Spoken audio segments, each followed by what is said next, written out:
Hey, Tony Gaskins here, popping in for a quick little video while I'm headed back to the house. Now, I wanted to touch on this here because one of the things that I've been noticing is a lot of marriages that are failing. They're failing because only one person was married. And oftentimes it's the man who isn't married. And the man he's married, but he's not married.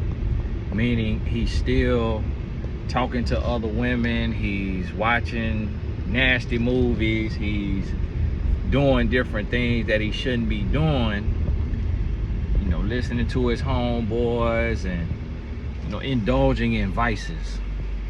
And one of the things that a lot of women don't understand is that a man and a woman is completely different. And one of our biggest fears as a man, and I'm gonna share this fear, this reason why a lot of men don't love or allow themselves to fall in love. But then also I'm gonna share how women can change that. If you're a woman watching this and you're in a relationship, I'm gonna share with you how you can impact your man's life in this way. And one of the main things is that men grow up seeing other men who didn't have a father sometimes, or didn't have emotional regulation, emotional intelligence, self-control, discipline. So what that leads to is, like, growing up, most men never see a faithful man other than their father, if they see their father be faithful. And then even with their father, it's not necessarily that they see him being faithful, it's just that they may not see him cheating. But that doesn't mean that the man is faithful. And so that presents a problem. So what happens is men hear things over time throughout life, like, hey, you know, you got to do this to a woman, got to do this to a woman. This is how you get a woman to love you. This is how you get a woman, you know, this is how you get her mind. This is how you, all these different things men hear. And then men can go and see like complete examples. Like, men can go and see these examples online of like the red pill community, and then guys who have been cheated on and guys who have been done wrong, they very loud, you know, they very vocal with their pain and with their struggle and what they've gone through. And so men see all this. So therefore, when a man gets to see all of this, he looking at the situation and he's like, hold on, man. And so now men don't trust men because you rarely see more than a handful, meaning 5, like 100% faithful men. And some guys say, oh, I know a lot of faithful guys. I know a lot of faithful guys. And it's like, men also are taught not to kiss and tell. So just because we know him to be faithful, we don't know if he's really faithful. And that little room for doubt, it makes it to where you don't really know. And then there's so many men that cheat, that leads to a woman cheating, because the woman is like, well, I'm not finna be faithful to a cheater. And if he's 1 foot in, 1 foot out, I'm finna be 1 foot in, 1 foot out. And it's a lot of women who stoop to the level of a grown boy, and they call themselves like matching the energy of a grown boy. And therefore, by matching the energy of a grown boy, they end up cheating and end up doing this and that. And then the man catches the woman cheating, and now all the man talks about is the woman cheating and how the woman done him dirty and how the woman can't be trusted, but didn't talk about, you know, his cheating or his porn addiction or his verbally abusive behavior or emotionally abusive or physical abusive. And he doesn't look at the antecedent behavior or what he did, and that becomes this narrative. So therefore, most men do not allow themselves to fall in love. And the reason why men don't allow themselves to fall in love is because they fear being cheated on. They fear giving everything and not receiving everything in return. And they fear if they love on that level and then they don't receive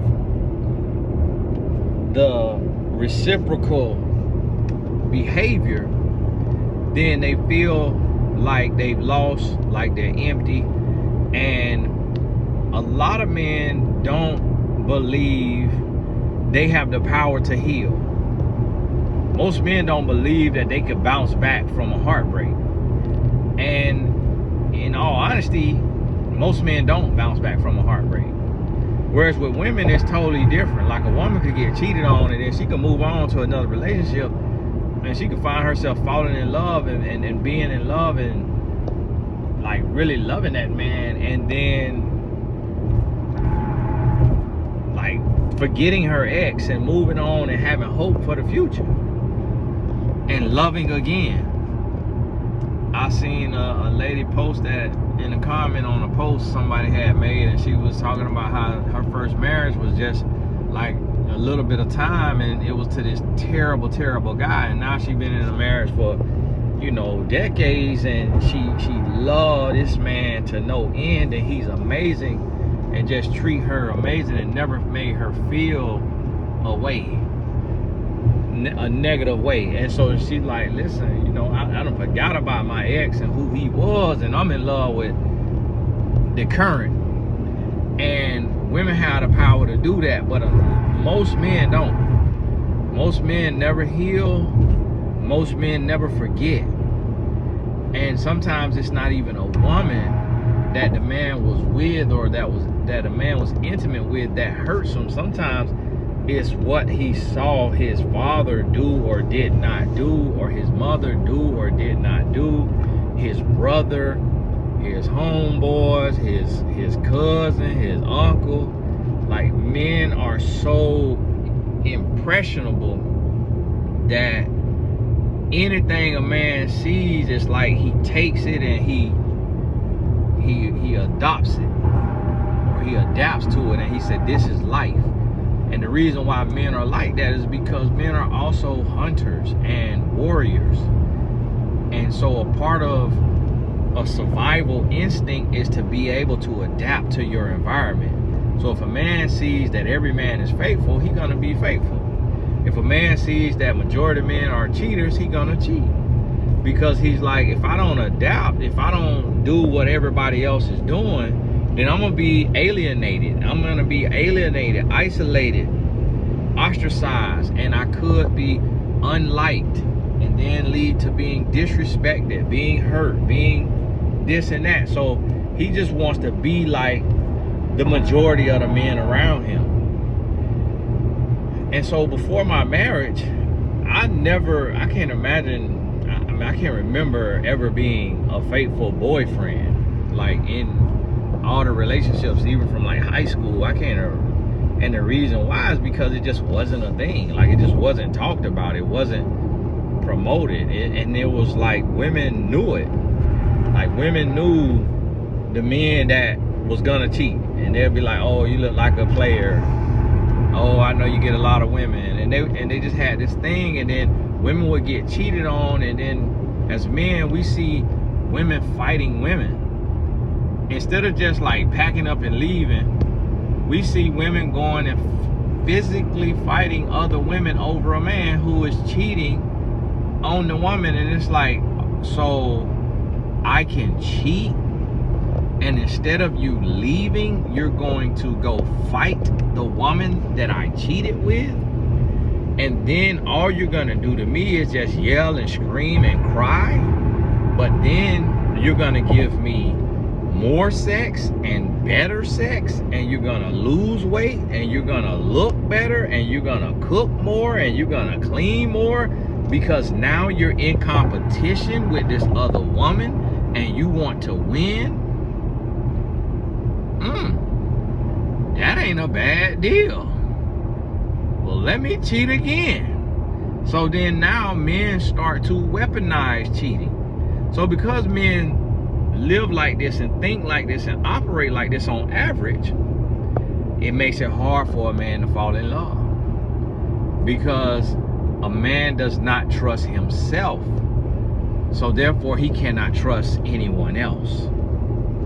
And so therefore he does not drop his guard and he does not become vulnerable. And the definition of vulnerable is open for attack. But vulnerability is a part of a relationship, a marriage. But a lot of men will not allow themselves to be vulnerable. And so therefore, they never fall all the way in love. They never fall in love. And time is what makes a man like love a woman.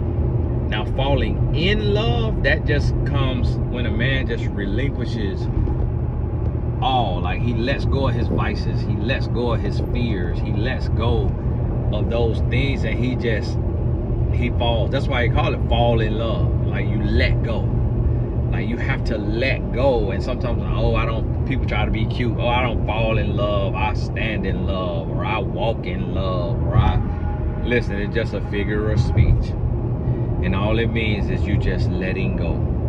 You dropping your guards, you letting go, you trusting. It's like a faith fall. It's like the thing that you do when you close your eyes and it be like, okay, you feel your partner up behind you and they hand on their shoulder, then they step back a step or two, and then the instructor says, okay, now keep your eyes closed. All right, now just fall backwards. And you're gonna get caught. And the person be like swaying and they go to fall back and they might step back to catch themselves before they fall. And then, but the person who just falls, it's like, whoever this is behind me, I'm gonna trust them because I know them, or I'm gonna trust their humanity if I don't know them, and just trust that they gonna catch me. And that's why it's called falling in love. And a lot of men do not do that. But what can a woman do to help a man fall in love? The number one key is transparency. And I know for a lot of women it's transparency and it's about expression. So expression is, if a man knows that a woman loves him and that she's dedicating her life to him and that she's giving him her all, and that she will be devastated, heartbroken, and destroyed if he cheats. When a man knows that a woman is invested, and when a woman asks a man, like, can I trust you? Like, can I count on you? Like, are you saying you are a leader and you are a man of integrity and you are a man of your word? And this just isn't often done. Like, my wife never did that with me, but I didn't need her to do that just because of my foundation and my upbringing and all of those things. But if a man doesn't have those things, like if he didn't see a faithful father in the home like I was able to, and my dad, on top of being a faithful father, a faithful husband, he also was a minister for ever since I was like 6 or 7 years old. He probably became a minister probably around 10, but they got saved when I was 6.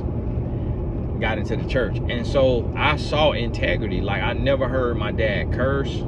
My dad did not yell. He did not drink. He did not smoke. He did before he got saved, but then after he got saved when I was 6 years old. So I grew up seeing like the perfect example of a man. So my wife didn't have to necessarily do everything that a woman may need to do if a man was raised in a totally different environment or a really toxic environment. He's very jaded.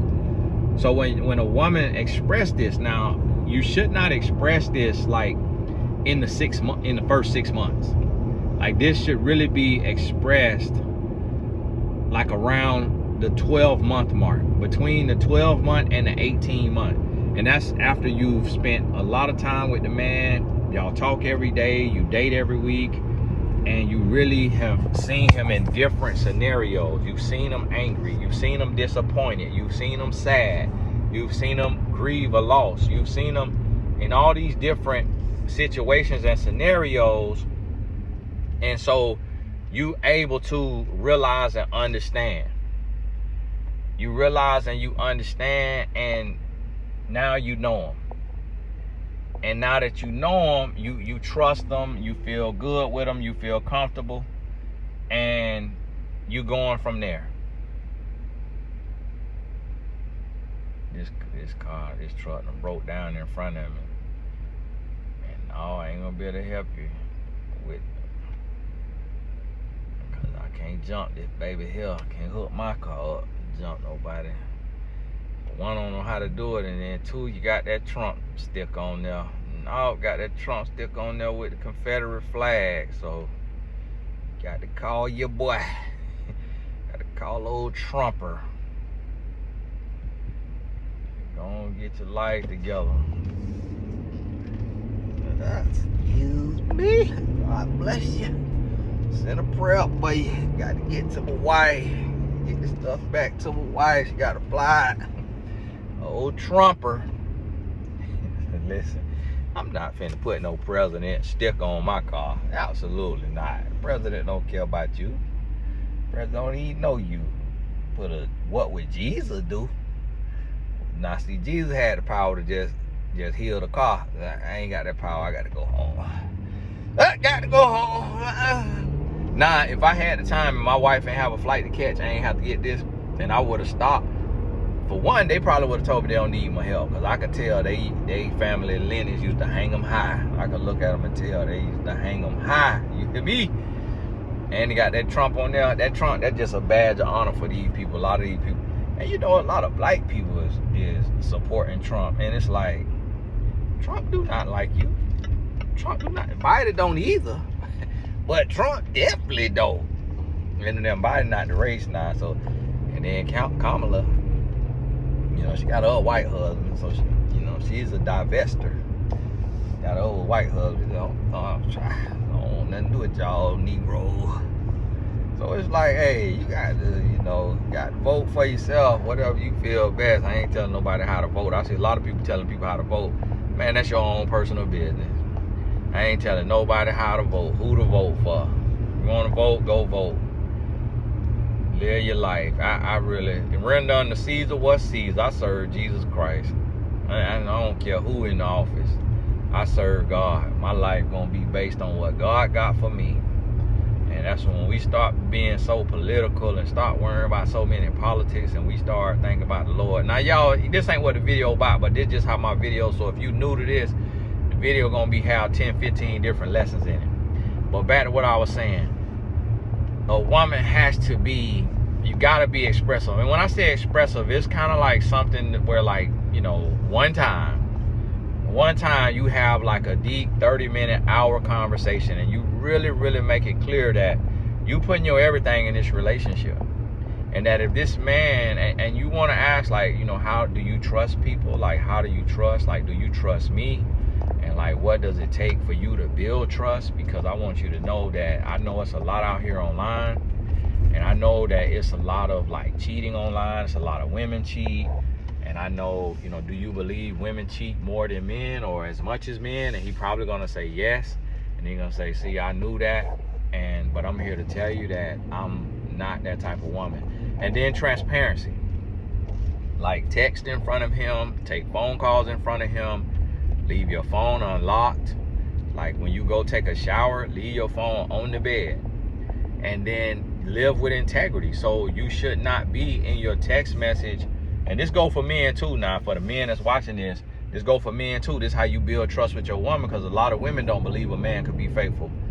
But like, when I go shower, I leave my phone on the bed so that my wife has a free reign to go through my phone. If I'm with her and I'm driving and texting, which I shouldn't be, I'm texting right in front of her. I ain't turning my phone to the left or the right.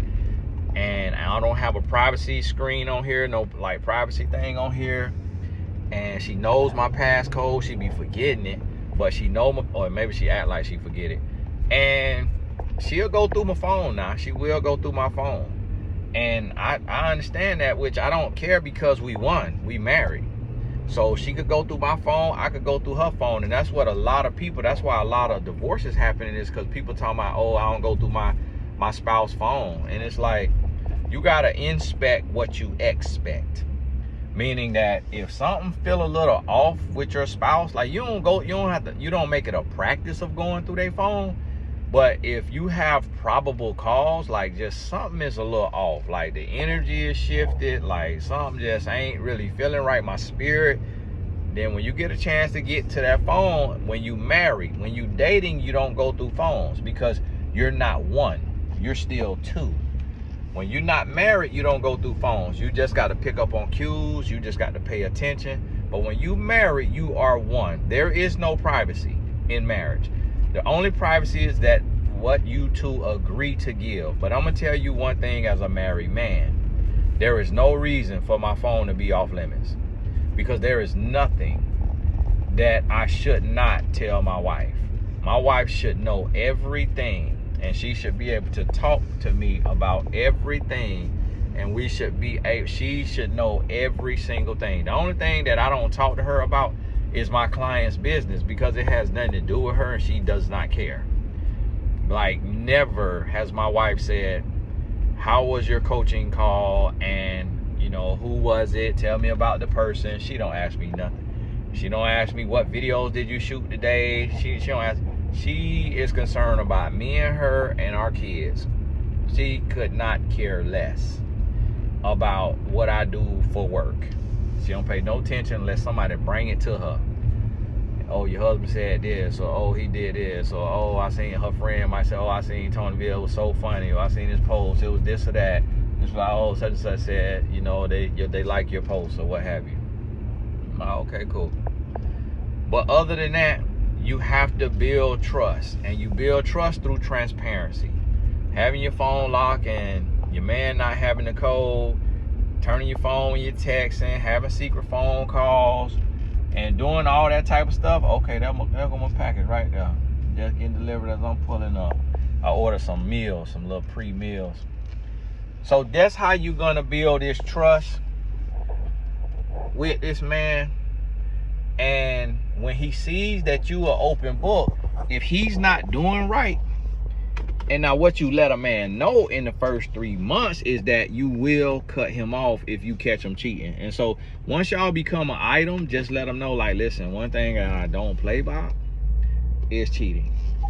Like, so I'm not finna be like searching your phone and stuff, but if you moving sketchy, like you kind of moving around and you hiding your phone and you're doing all this little sketchy stuff, like all of that is just a clear indication.